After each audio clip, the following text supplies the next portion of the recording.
Hello everyone, Job Education Channel to আপোনাক স্বাগতম জনাইছো। ইতিমধ্যে গুৱাহাটী, ডিগবৈ আৰু বঙাইগাঁও যিসকল ক্যান্ডিডেট আছে তেওঁলোকৰ কাৰণে এটা এপ্ৰেন্টিছ প্ৰগ্ৰাম লঞ্চ হৈছে, যেটো আপোনালোকৰ ইণ্ডিয়ান অইল এপ্ৰেন্টিছশ্বিপ ৰিফাইনাৰীছৰ কাৰণে, যেটো গুৱাহাটী, ডিগবৈ, বঙাইগাঁও। আৰু ইয়াতে আপোনালোকৰ ক্যান্ডিডেটসকলক কোনো ধৰণৰ ইয়াতে পৰীক্ষা নলয়। আপোনালোকৰ ট্ৰেড আৰু ডিসিপ্লিনৰ চয়েস আপোনালোকে কৰিব পাৰিব। আপোনালোকৰ যিখিনি কোৱালিফিকেশন হয় সকলোখিনি আমি জানিম এই ভিডিঅ'টোতে। আৰু ইয়াতে আপোনালোকৰ এপ্ৰেন্টিছ টাইপটো হৈছে trade apprentice attendant operator chemical plant.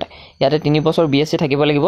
যদি আপোনাৰ মেথছত আছে বা ফিজিক্সত আছে বা কেমিষ্ট্ৰিত আছে অথবা আপোনাৰ ইণ্ডাষ্ট্ৰিয়েল কেমিষ্ট্ৰিত আছে, তেতিয়া আপোনালোকে ট্ৰেড এপ্ৰেন্টিছ অৰ্থাৎ এটেন্ডেন্ট অপাৰেটৰ কাৰণে এপ্লাই কৰিব পাৰিব।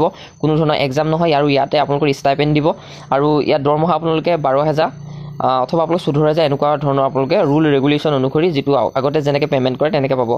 আৰু ট্ৰেড এপ্ৰেন্টিছ ফিটাৰৰ কাৰণে আপোনালোকৰ মেট্ৰিক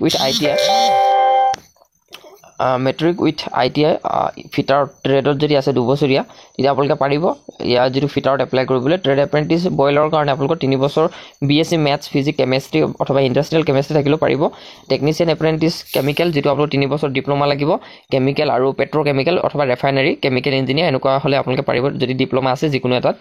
আৰু টেকনিচিয়ান এপ্ৰেন্টিছ মেকানিকেলৰ কাৰণে 3 বছৰ ডিপ্ল'মা লাগিব আপোনালোকৰ মেকানিকেল ইঞ্জিনিয়াৰত। আৰু লগতে আপোনালোকৰ টেকনিচিয়ান এপ্ৰেন্টিছ ইলেক্ট্ৰিকেল, ইয়াতো আপোনালোকৰ 3 বছৰ ডিপ্ল'মা লাগিব ইলেক্ট্ৰিকেলত। এনেধৰণে সকলোখিনি উল্লেখ কৰি দিছে ইয়াতে। আৰু ইয়াতে ট্ৰেড এপ্ৰেন্টিছ ছেক্ৰেটাৰিয়েট এছিষ্টেণ্টৰ কাৰণে 3 বছৰ বিএ সকলেও পাৰিব, বিএসসি বা বিকম হ'লেও পাৰিব ইয়াতে। আৰু ট্ৰেড এপ্ৰেন্টিছ একাউণ্টেণ্টৰ কাৰণে 3 বছৰ বিকম যদি কমপ্লিট আছে তেতিয়া পাৰিব। আৰু ট্ৰেড এপ্ৰেন্টিছ ডাটা এণ্ট্ৰি অপাৰেটৰৰ কাৰণে 12 পাছ সকলেও পাৰিব, যিসকলৰ কোনো ধৰণৰ এক্সট্ৰা কোৱালিফিকেশ্যন নাই, ফ্ৰেছাৰসকলে পাৰিব ইয়াতে।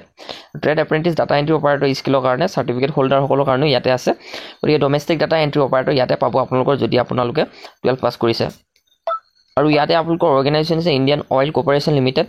নাম্বাৰ অফ পোষ্ট 1770 আছে। এডুকেশ্যন কোৱালিফিকেশ্যন 10, 12 এণ্ড গ্ৰেজুৱেট হ'লে পাৰিব। আৰু জব টাইপটো চেণ্ট্ৰেল গভৰ্ণমেণ্ট জব হয়। আৰু ইয়াতে ষ্টাইপেণ্ড দিব আপোনালোকৰ, যিটো ইয়াতে উল্লেখ কৰিছে কিমান পোষ্ট আছে। আৰু ইয়াতে আপোনালোকৰ ষ্টাইপেণ্ড দিব, যিটো the rate of stipend payable to apprentices per month shall be as prescribed under the apprentice act. অৰ্থাৎ এপ্ৰেণ্টিছৰ যিটো এক্ট আছে সেই এক্টৰ মতে আপোনালোকৰ এপ্ৰেণ্টিছ ৰুল যিটো 1992 এজ এমেণ্ডমেণ্ট কৰিছিলে, সেই কৰ্পৰেশ্যন গাইডলাইনৰ মতে আপোনালোকৰ ষ্টাইপেণ্ড দিব, অৰ্থাৎ পে আউটটো কৰিবলৈ দিব, অৰ্থাৎ পে'মেণ্টটো পাব বা ষ্টাইপেণ্ডটো পাব।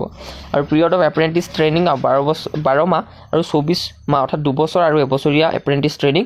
আৰু ইয়াৰ বাবে আপোনালোকে যেতিয়া এপ্ৰেণ্টিছ কৰিব এই 12 মাহ দিন বা 2 বছৰ দিন 24 মান্থত আপোনালোকৰ পে'মেণ্টবিলাক দি থাকিব।